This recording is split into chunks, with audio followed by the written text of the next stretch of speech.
Kakek menyadari bahwa ia mungkin akan segera meninggal. Maka ia meninggalkan cucunya yang cacat sendirian di rumah. Dan berpesan kepada cucunya, jika ia kembali hidup-hidup, maka cucunya harus membunuhnya dengan cara apapun. Jika ia tidak kembali, maka cucunya tidak perlu lagi berpura-pura buta. Dan bisa hidup normal. Jika yang kembali adalah peti mati, maka cucunya harus memilih salah satu dari 5 tunangannya untuk dinikahi. Setelah mengatakan semua itu, kakek berbalik dan pergi. Semua ini terjadi karena ia terlahir dengan nasib sial. Diberkati 1000 roh jahat dan dilindungi 10.000 kutukan.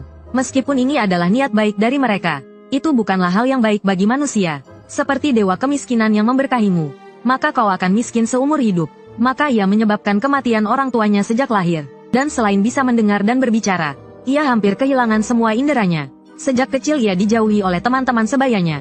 Untuk mengobati penyakitnya, kakeknya secara khusus mencarikan 5 tunangan untuknya.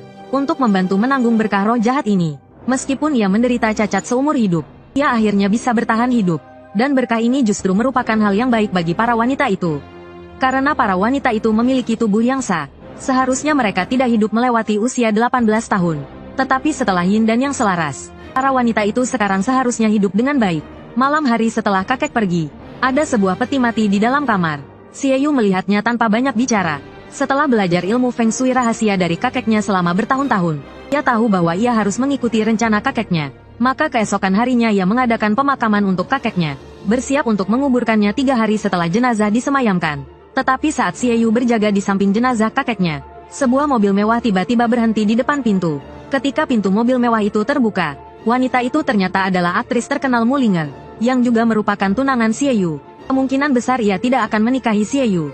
Lagi pula, Xie Yu masih dikenal sebagai orang buta dan sakit. Maka ia langsung berkata, jika Xie Yu bersedia membatalkan pertunangan, ia akan menyetujui syarat apapun. Mendengar itu, Xie Yu perlahan menjawab, karena ini adalah pertunangan yang diatur oleh orang tua kita. Apa urusanmu? Mulinger tampak tidak sabar mendengarnya, dan mengatakan jika ayahnya yang mau datang, ia tidak akan datang ke tempat terpencil ini.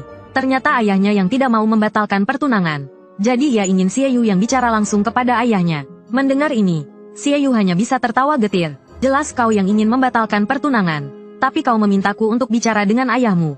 Bukankah itu tidak masuk akal? Mulinger merasa sedikit malu mendengarnya, tetapi ia tetap mengatakan bahwa ia tidak akan menikah bagaimanapun caranya, dan meminta Xie Yu untuk mengajukan syarat. Ia juga mengatakan bahwa Xie Yu buta dan sakit. Pasti ayahnya telah ditipu. Kalau tidak, siapa yang mau bertunangan dengannya? Xie Yu mendengarkan tanpa ekspresi. Ia menunjuk keluar dengan satu tangan, dan mengatakan bahwa ia tidak hanya memiliki satu tunangan, dan mereka ada di luar. Bahkan untuk memutuskan pertunangan pun harus antre. Melihat 4 mobil sport yang muncul di luar, Mulinger sedikit